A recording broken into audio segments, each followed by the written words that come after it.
All right, I'm going to call the meeting to order. And we're being recorded, correct? Correct. Thank you. This is the work session, a meeting for Minnetrista, February 1st. And we have two items on our agenda. One is our Parks Commission ordinance discussion. It will also include Planning Commission ordinance discussion and electronic bidding policy discussion. So we'll start out with Park. And Ellie. Yes, thank you, Mayor. Madam Mayor, I Oh. think we need to do a roll call of attendees first. Okay, thank you. So a roll call is present. I'm Lisa Whalen, I'm the mayor. Council members present. Ms. McGregor. Here. Ms. Refkin. Here. Ms. Mortensen. Ms. Pam Mortensen. Did we lose Unless her? you call her. Pam, you'll have to unmute yourself if you're able to.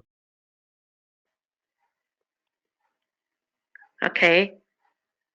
Let's, okay. Pam, can Can you you? hear me now? Now we can Yep. hear you. All right. Okay. Then we have John Chamberlain. Here. Administrator Mike Baroni. I'm here. Public Works Superintendent Gary Peters. I am here. And Community Development Director David Abel. I am here. Do we have Finance Director Brian Grimm with us for the work session? I'm here. You are here, okay. And then, of course, Director of Administration Allie Paulfus. I'm here. And City Clerk Chris Lindquist. I'm here. And City Engineer Allison Fauski. I'm here. And you're here too. Now, is Paul Falls, Chief of Police? Paul, are you also with us? Mayor, he is not attending this meeting. There's nothing for police on this particular agenda. Right, thank you. All right, so that concludes our roll call. So now we'll move on to Allie. You can take it over. Thank you. Thank you, Mayor. At the first meeting in 2021, the City Council directed staff to come back for items to discuss the possibility of adding special events as a responsibility under the Parks Commission and appoint 2 additional members to the current 5 members serving 3-year terms. Currently, the Parks Commission plays a role as the advisory board to the City Council on all things parks, trails, and open spaces. The commission is scheduled to meet once a month, but oftentimes these meetings are canceled due to lack of agenda. To involve more community members and expand the scope of the Parks Commission, the Parks Commission could also act as the Special Events Commission. So what this would look like is the commission could potentially be renamed Parks and Special Events Commission or whatever the council would like to rename it. And it would continue to meet on a monthly basis. If there are items regarding parks and recreation, City Planner Nick Olson would continue to facilitate those meetings. If there are items related to community events, then Allie Paulfus, would facilitate the meeting. If there are no items for either area, the meeting would be canceled. 2 things would have to be done. The duties and powers section of the current ordinance would need to be expanded, and the section regarding the number of members of the commissioners would need to be revised. So staff is just looking for direction on what council wants to do and how we should proceed. Thank you, Allie. One of the things I noticed in both this ordinance as well as the Planning Commission ordinance, there is no mention of the alternates. Did you get that? Hello? Yep, we heard you, Lisa. Okay. Sorry. And I know we've had alternates for a number of years, and so that definitely would have to be added into the ordinance. They would have to be listed at that there's 2 alternates that can sit in as regular commissioners when a commissioner is absent.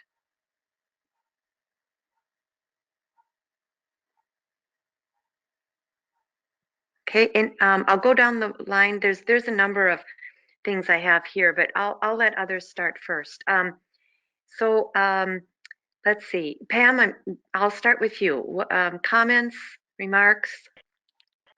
Um, well, I think we had a really good response with the number of applicants for the Planning and the Parks Commission this year. So I like the idea of expanding the parks.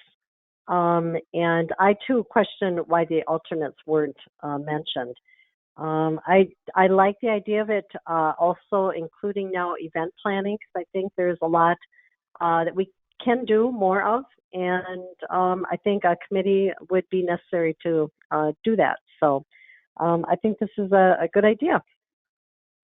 Okay, I'll go to Kathleen, since you were actually one of the Park Commission alternates. I'll go to you. Maybe you have some comments here too.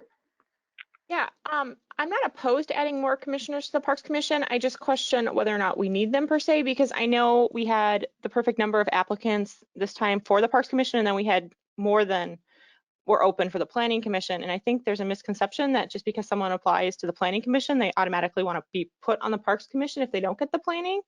And I don't know if that's necessarily the case. So I'm fine expanding it as long as we have people that want to do it. But as I said this last time, we had 3 people apply for the Parks Commission, and that's how many openings there were. With regard to the social events, I don't know what you guys envision having besides for the few events we already have. Do you guys have ideas about what kind of events you want to have? Because I think that would impact whether or not we need this position.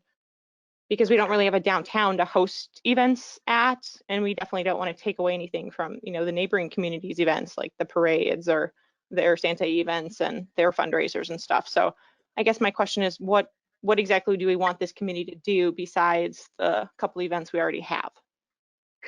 I guess I'll weigh in here real quick.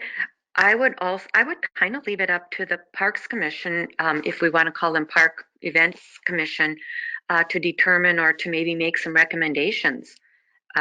So, you know, maybe they would come up with some ideas, and it wouldn't have to necessarily even be huge events. It could be things like in the summer we could do a park event in a particular park or something like that. Again, I think it would all be up to the commission, and maybe they'd have ideas what they could do. Simple things all the way up to elaborate things, and the council would have to decide what we would want to undertake. So would we set a budget or, sorry, Pam, go ahead. Oh, no, I was going to say, I'd like to add Trista Day alone. I think there's an opportunity to expand that a little bit and add some new type of things to it. I had some ideas myself, and I know right now it is a big chore putting this on with just the people that are doing it currently. So I think having a few people to help do that and come up with some of the new additional ideas. Trista Day in itself would benefit by having a committee assigned to this. Okay. And then Kathleen, just kind of a comment. You had said we had enough applicants. We did have 3, maybe more than that, but 3 applicants that were applying for the open park seat. And that's why we were thinking if we could put all 3 of them on the park commission, that would give us a 7-member commission, and then we would still have 2 alternate openings that we could also still. I understand that. We had the open seat, and then we had the 2 open alternate positions, and we had 3 people post for that. So we filled the positions that were available with no extra people left off. So like I said, I'm not opposed to it. I just want to make sure that there's actually like people that want to do it. Yeah, because we had 3 seats and 3 people that filled it. So, and I just don't want to make park seats because we feel bad about the people we couldn't put on the planning commission. That's because there's obviously way more people that want to be on the planning commission than wanting to be on the parks commission. Right. No, and that's a valid point. Okay. Yeah. Any other thoughts? Okay, this is Anne, and I'm going to go down a similar path. I felt like I was drawn into the enthusiasm of having so many good candidates the last time. And I'm not opposed to adding the positions if the people who didn't get the other positions definitely want them to come in, because that's why we were talking about it in the first place, that we had extra people who wanted to help. So I think that's great. My reservation or my concern is that didn't I read something about the parks? A lot of times the parks meetings are canceled because there isn't enough of an agenda. Is that correct? Right. Yes, that's correct. Yes, you are correct. Okay, and so with that in mind, I know we're talking about these activities. What Pam has to say sounds good, but perhaps it needs to be more defined. I mean, sure, the council could do that. And we could do it one of two ways. You could define it more in the ordinance, or you could leave it a bit ambiguous in the ordinance and then define it more via policy or direct our council directive. Does that make sense? Sure. So we could do it either way. Okay. I can go. I can go with. I'm not making that decision right now. Basically, I'm not opposed to having the two people. I just when you offer it to people, I just want to know that we're offering them something real. Sure. Right. Okay. I understand. Okay. Yep.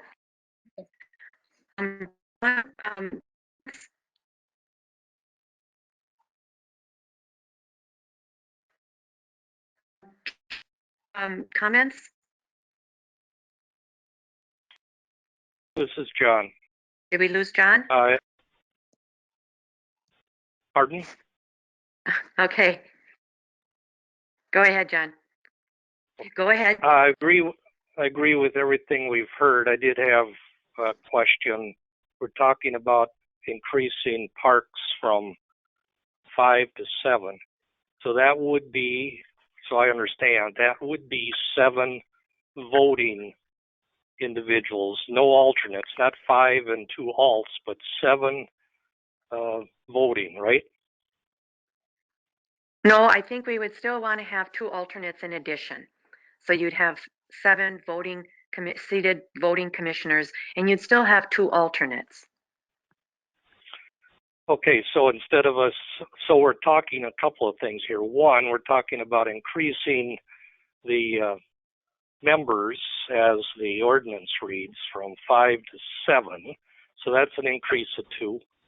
And then we're talking about also adding into the ordinance that we would also seat 2 alternates. Is that correct? We currently, and I don't know why it's not in our packet, so I don't know if this is the most updated ordinance, but our current ordinance calls for 2 alternates on the Planning Commission and 2 alternates on the Park Commission. So we already have that. Okay, that's certainly not in the ordinance as we read it. Yeah, and that's what I had said at the beginning of the meeting, that it's missing the alternates. So whatever we do, I would strongly encourage us to keep the alternates, but whatever we do, that has to be added in and make sure that it's clear. Okay. 2 other things Madam I agree Mayor? with. Okay, hold on. John, let John finish first, and then I'll let you talk, Okay. Chris. John, go ahead. 2 other things. I agree with kind of in general, I agree with adding more responsibility, if that's the way to word it, to the planning, or into the parks, in that they oftentimes do not meet, as was alluded to. Just looking back at the last 3 years, they only met once in 2020, twice in 2019, and twice in 2018. If we add the title of the events, or whatever the terminology we'd use, I'm not sure how that would work, in that both planning and parks, and for that matter, our own, are driven by agendas created by staff. So I don't know. That would be something that'd have to be worked out. I mean, the meeting is called because there's an agenda. If there's no agenda, then the meeting is canceled. So when it comes to parks, that's kind of straightforward. It's going to be driven by probably construction, parcels, or replatting, etc., something to that effect. But for this extra, this new title, I'm not sure how that would work. In that, I know they've already defined that if it was a parks issue, Nick handles it, and if it's the events, it'd be Ally. But how the agenda would be created, I'm not sure. And again, I'm not against it. It's just, is it not creating a job where there isn't probably a job? But that, I guess, is not as important as other things. Secondly, looking through the agendas, besides the alts not being listed, I didn't know if the verbiage on when they meet needed to be modified. Under parks, under subdivision 3C, it says shall meet at least quarterly. Well, that certainly doesn't happen. So I don't know if that should be fine-tuned and verbiage changed on it. And also then under planning, it specifically says it must hold a meeting, at least one regular meeting each month. Well, that doesn't always happen either, as we know. So I don't know, that word must, to me, is a pretty strong word. It should probably be changed. Mm-hmm. So those are my thoughts. Yeah. Yeah, and those were some of my thoughts as well. That's why I said we need to look at the both ordinances in their entirety, because there's a lot of tweaking. In one of the ones that was in our packet, it says a commission member must attend 4 hours of training per year.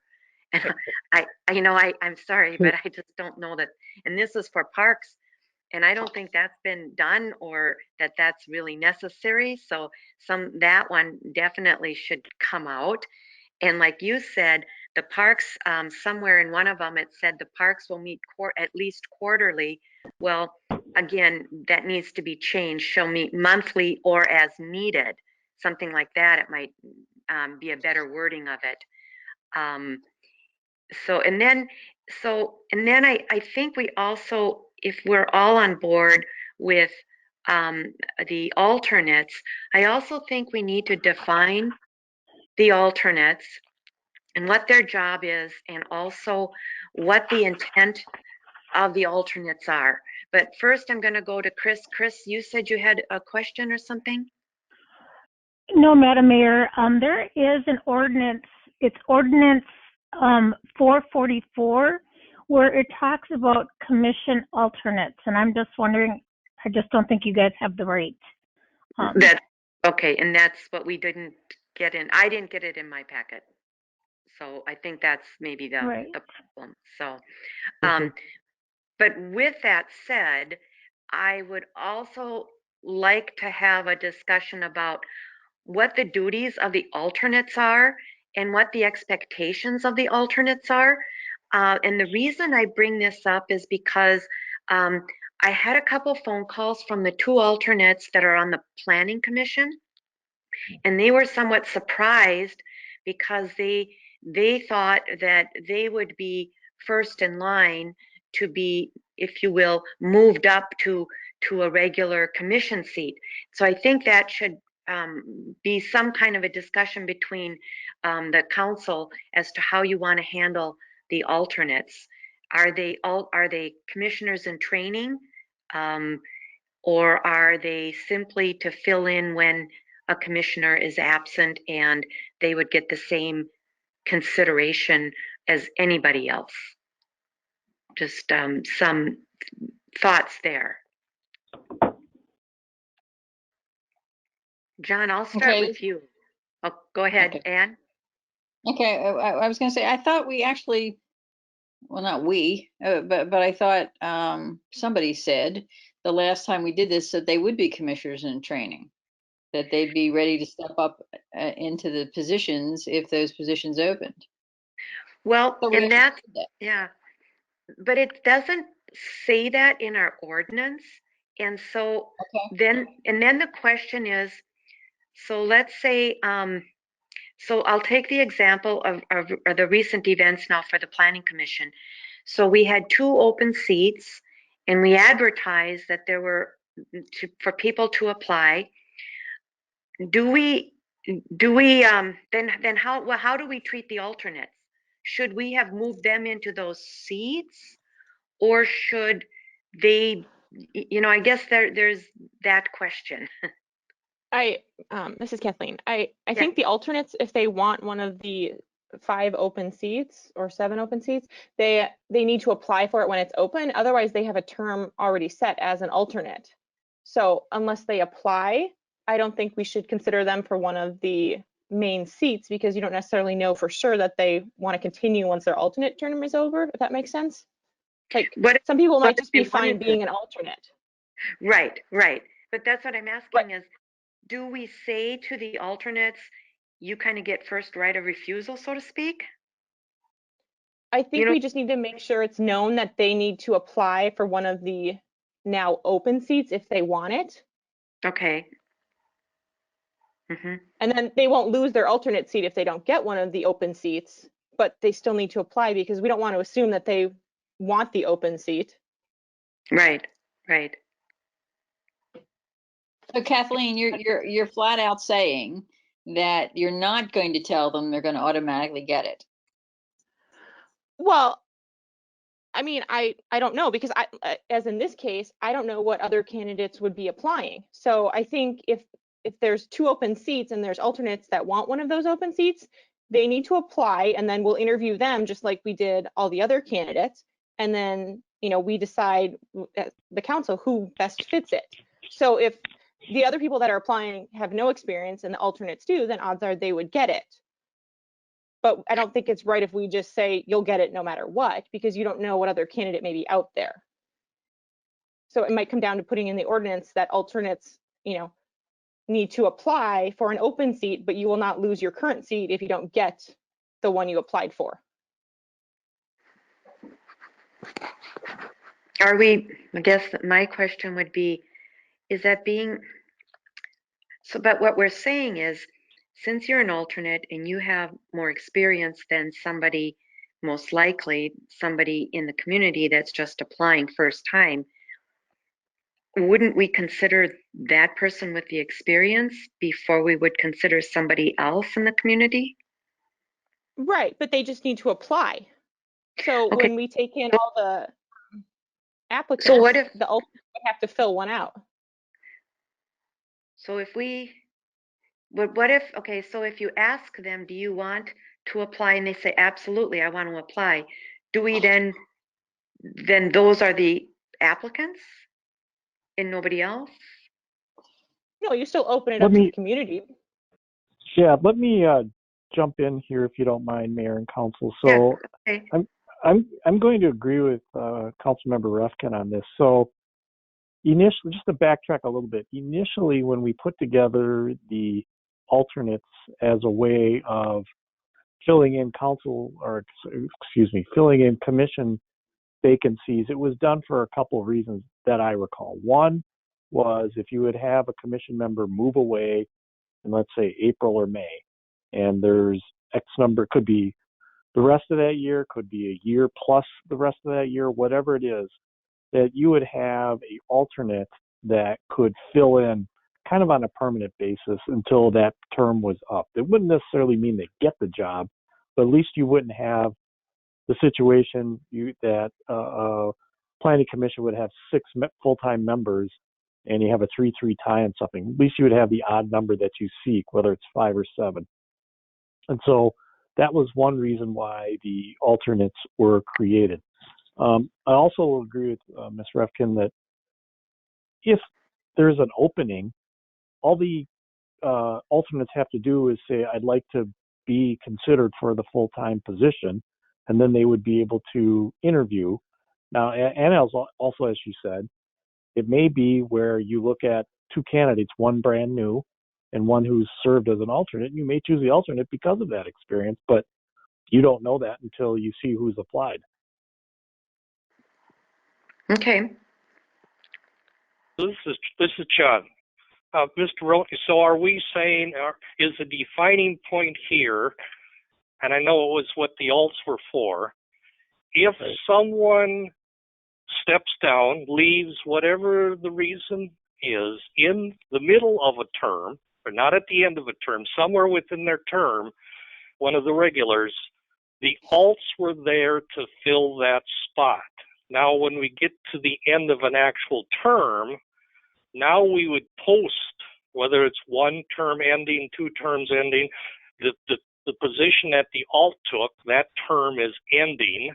Now that position becomes open and it is posted, and the alt, or who's no longer an alt, but the alt can now reapply, as well as any outside people or people who have not been involved before can send in their applications. So I guess not to muddy the waters. So the alts would only become a viable, a definite seat on the commission if someone terminated their position in the middle of their term. Is that correct? Well, Mayor and Council, yeah, the other reason I didn't get to was that we generally just do this commission staffing process once a year at the end of the calendar year for the beginning of the next year, and the terms are obviously staggered, so you don't have all 5 or all 7, depending on which commission, roll off at the same time. You're only going to have potentially a small number, a third or a half. So yeah, I mean that way we don't have to keep doing these endless cycles of commission staffing. We can still focus on doing the once a year process, knowing that a alternate can step in and finish out a few meetings that remain between now and the end of the calendar year. So they wouldn't, so they wouldn't be filling the remainder of the term. They would only be filling the remainder of the year. Is that what you're proposing, Mike?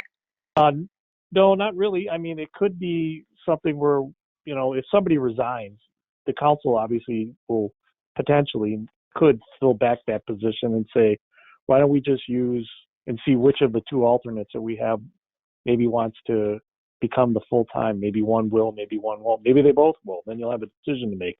But you could midterm let them apply and finish that particular person's term. It could be 2.5 years, 1.5 years, or just maybe half a year, depending if they quit mid-year. But that would still be up to the council to decide if they're going to vote them in permanent basis or not. Oh, well, yeah, beyond that term that they're finishing. Yeah, I guess we could spell this out in a little bit more detail, but that was the idea. The idea was not to have a even number of people. You have alternates that have some experience and could step in, and then we wouldn't have to keep perpetually, based on absences, staffing commission positions. Instead, just do it once a year. The other reason we did it is so that we would always be assured of a quorum and or a full commission. Because sure. I know, you know, there's times where some of the commissioners can't make it for whatever reason. So then the alternates. Yep, vacations or whatever. Yeah. Yep. So I just think it needs to be spelled out in the ordinance a little bit clearer so that everyone, council as well as commissioners as well as alternates, are aware of it, are have all the same understanding. Lisa, this is Allie. I actually pulled up the ordinance that Chris is referring to, and I was not aware of this, but in 2017, it looks like there was an ordinance approved to include language for alternate members. I apologize that wasn't included in your packet, but that clears up just about everything besides any, for lack of a better word, preferential treatment to the alternates when they're applying for a term that is up. Otherwise, okay. It pretty much covers everything else. I can send that out too. I apologize. Okay, thank you. All right. This is Pam. Just one other thing. We just at this last go round decide that, let's say someone's term is up, you just don't automatically get renewed. You need to reapply and re-interview. Right? So that's how you're correct. Yes. And this is the way we're talking about doing this with the alternate now is following the same path we just decided on recently. That when the term is up, you just doesn't roll over. You still have to interview for it. And yes, the experience is huge and beneficial, but they still may not be the best candidate, but it would definitely probably lend itself to be that. I agree. Yeah. Okay. I think overall, Mayor and Council, it's in the Council's best interest to be transparent about your commission staffing process. That way, everybody in the community, whether they're already on a commission as a commission member when their term's up, or an alternate seeking to fill a commission seat on a full-time basis, or anybody else from the community, that they all feel like they have a fair enough shot. Obviously, as Councilmember Mortensen just said, if you have some experience, that's probably going to weigh in your favor when it comes time for a council to choose who they want, but at least that way everybody feels like they're getting a fair chance at it. So, And I don't personally have a problem with that. I just think we just need to make that clear to the alternates that, because I think there was some misconception that they would, if you will, kind of be first in line, so to speak. So it just, as long as it's spelled out and everybody knows, then that's fine, whatever way we want to go. I agree. I think there was some not very clear on our process for what happens to alternates when there is a full-time opening, if they automatically get it or if they just have to apply like the rest of anybody else. So I agree with you. It wasn't very clear. All right. So let me kind of summarize a few things here quickly. So are we okay with the 7-member park commission? We would have to add 2 alternates because if you recall at our meeting in January, we interviewed and we appointed Sarah Hussein to the park commission, and we appointed 2 individuals. I believe it was Nancy and oh gosh, now my mind is gone. And then thank you, Hal. To be alternates with the idea that we wouldn't have to go through the whole process again, that those 2 would step into the 2 open seats should we move it to a 7-member commission. And then we said we could either invite those that had applied for the planning commission if they'd like to be the alternates for parks, or we could open it up again for more applicants. What is your pleasure? Any thoughts there? Allie, do you know, are there any Parks Commission open seats at the end of this year? Will there be any new appointments, or do all the terms run through 2022 at least? I do not know that, but David may be a better one to ask. David, do you know? Not off the top of my head. I'd have to look it up. Because I'm just thinking if someone's term expires at the end of this year, then we could possibly wait till the end of this year and then do the interviews for the 2 additional alternates if we increase the committee along with that person's term, instead of doing another round of interviews now for the Parks Commission in the middle of the year. Does that make sense? Yes.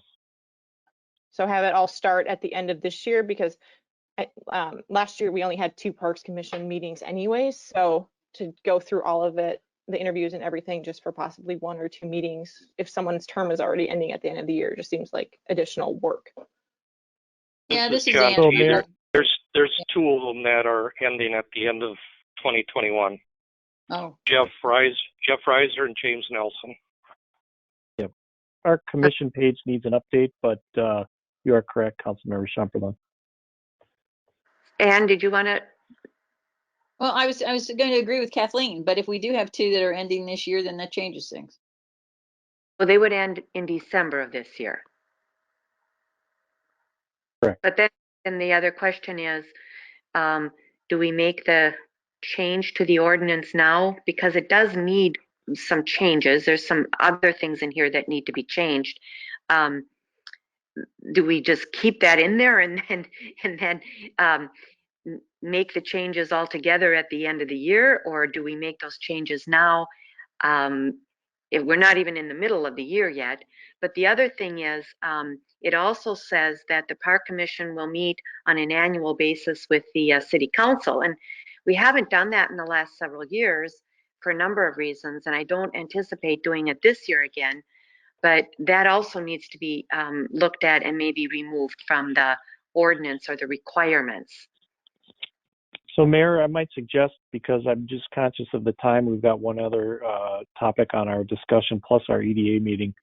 You bring up a lot of good points. It looks like we should probably take a further look at this ordinance, and again, the one that wasn't included, I think it was number 440, and see if we can just kind of figure out a way to update it to 2021, what's actually going on here in 2021. And so if you and the rest of the council are okay with that, we'll take a crack at looking at both ordinances and what seems to make sense. Kind of like what Ms. Refkin was saying about not filling the alternate seats if it goes to 7 this year, because we'll have a process that will come up in 9-10 months, and you may not need, if they're going to meet not that often this year. So, and then we can put some meat on the bone when it comes to things that the events piece of the commission would do. I know Mr. Chamberlain talked about the agenda, so I can think of a couple of things off the top of my head, but I won't bring them up right now. But that would be calendar based and agenda driven. So if you're okay, council, we can, I guess, move on maybe to the next item on our agenda, and we'll take a crack at it and bring it back to you. Okay, I'll just, one more, anybody else have any other comments or things that they'd like to see in a new ordinance then? Because if not, then I think you've got direction, and okay, we'll go on. Go ahead, Mike. Yes, Mayor. I think the next one is electronic bidding. I think I'm going to have Allison touch on this since she wrote the information in your packet about that.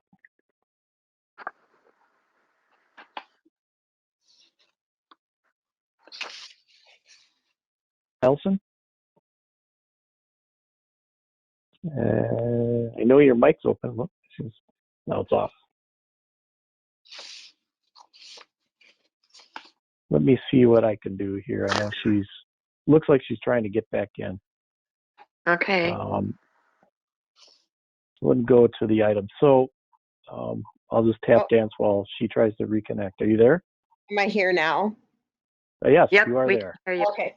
My apologies. Madam Mayor, members of council, an electronic bidding policy is before you this evening for discussion. This is something that has been around for several years, actually. In other communities have started using it. Minnesota State Statutes 471.345. I do have a typo in my cover memo. I say 0.346, but it is statute 471.345. Does allow for electronic bidding, but it's very brief in its description. And so with electronic bidding being a new proposal to the council, staff felt that we could bring forward a policy, a draft of which is included in the packet for your consideration.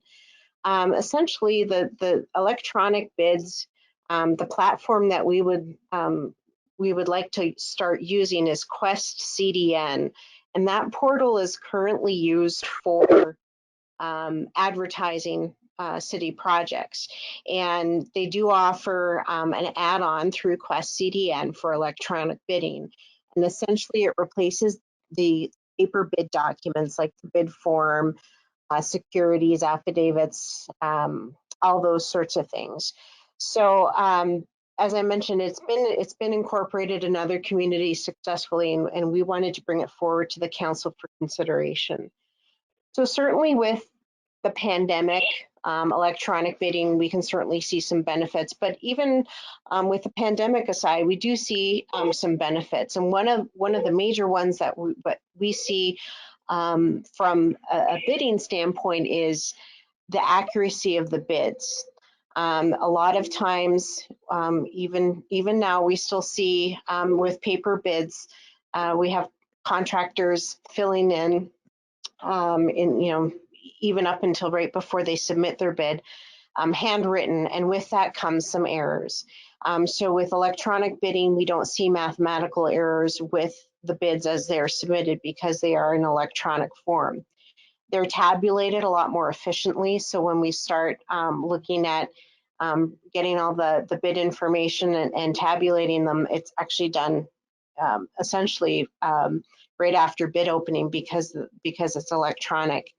And we feel that there's more bidders that the project would become attractive to. And the reason being is when we get into the bidding season, when there's a lot of bids going out, so we'll say, starting in January, but February, March timeframe, the flexibility that contractors can realize with electronic bidding, if they have, for example, a bid opening in the morning that they're not successful at getting, if they can submit an electronic bid rather than having to physically fill out the bid and get it to City Hall, we feel that we can attract more bidders in that respect. So we think that there's a lot of benefits to both the city and the contractor that we would ask the council to consider allowing the use of electronic bids. The potential disadvantage that we see with electronic bidding is relying on internet security. We certainly haven't seen that. And to be quite honest with you, the information we don't typically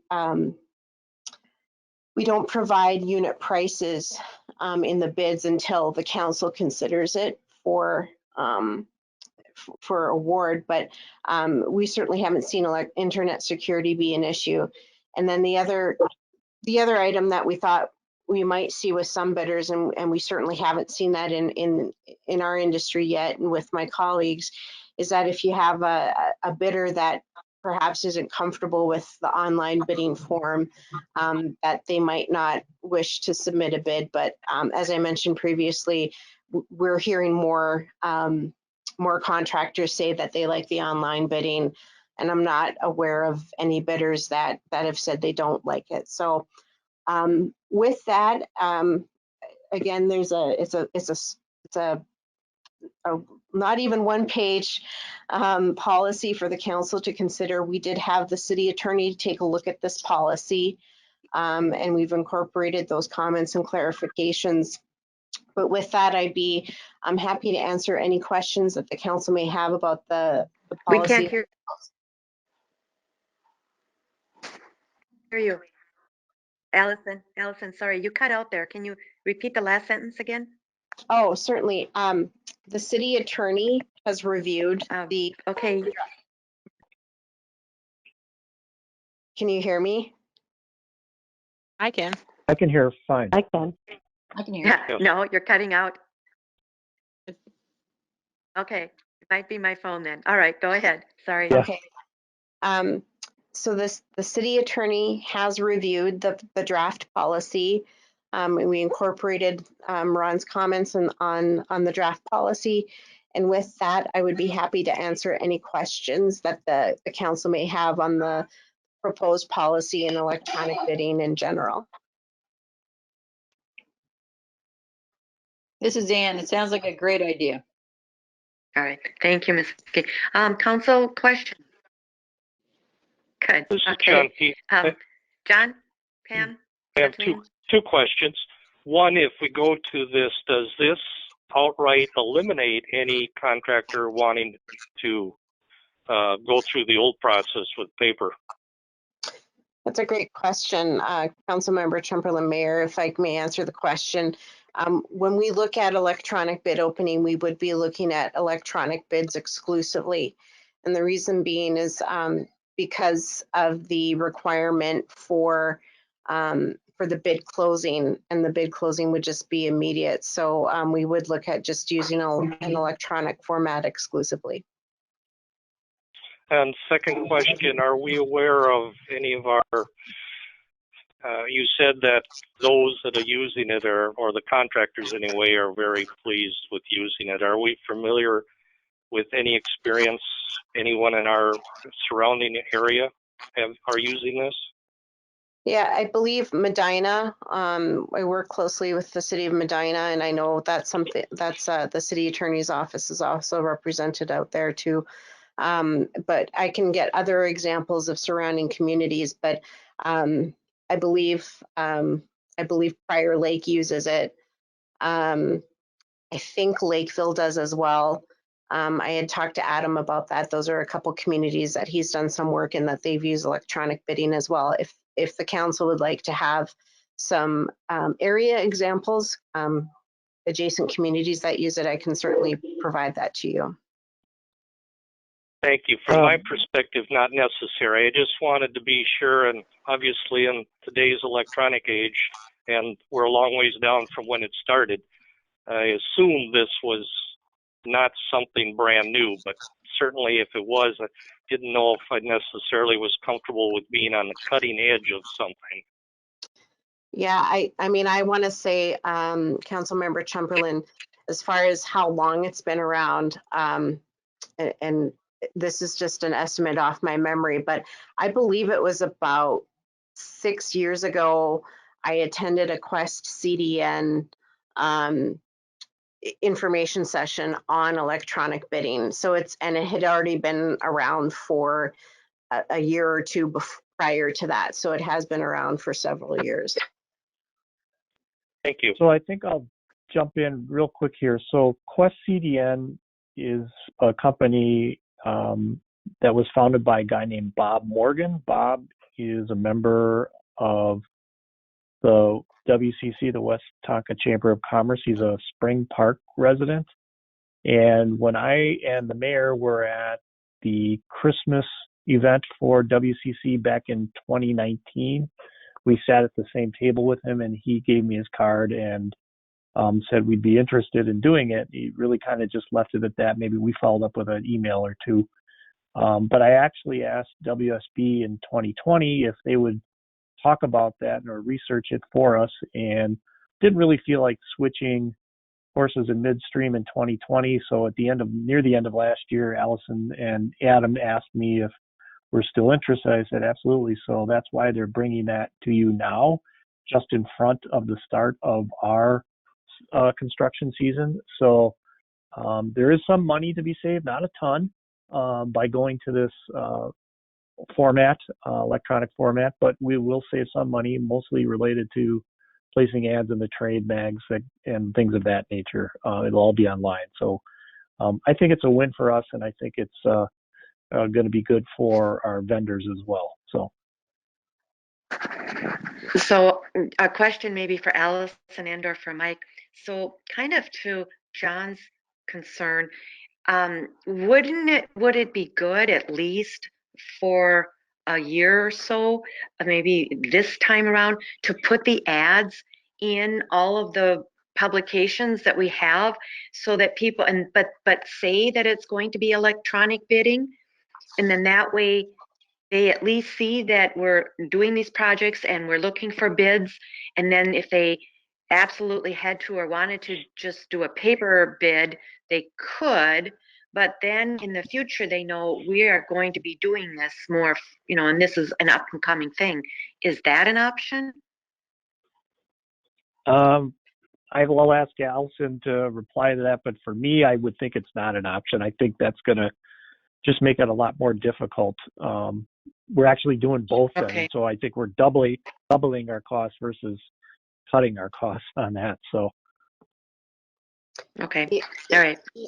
Yeah, Madam Mayor, I think and certainly if City Clerk